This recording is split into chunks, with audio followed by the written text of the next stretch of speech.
नमस्कार मंडळी. अभिनेत्री अमृता खानविलकर आत्ता अभिनयासोबतच उद्योजक म्हणूनही चर्चेत आहे. तिच्या अमूल्य या साडी ब्रँडला ग्राहकांचा चांगला प्रतिसाद मिळत आहे. ठाणे क्लबमध्ये अमूल्य वैभव हे खास प्रदर्शन आयोजित करण्यात आलं आहे.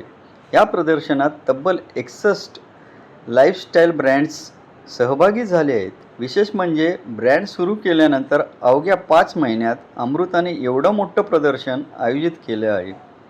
या प्रदर्शनाला महाराष्ट्राचे उपमुख्यमंत्री एकनाथ शिंदे यांनी भेट दिली.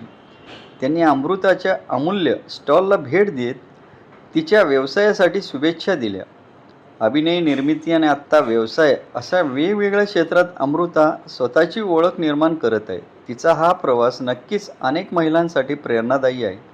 आत्ता अमृता रक्तफळ या आगामी चित्रपटातूनही प्रेक्षकांच्या भेटीला येणार आहे. तुम्हाला हा व्हिडिओ आवडला असेल तर चॅनलला लाईक, शेअर आणि सबस्क्राईब करायला विसरू नका. धन्यवाद.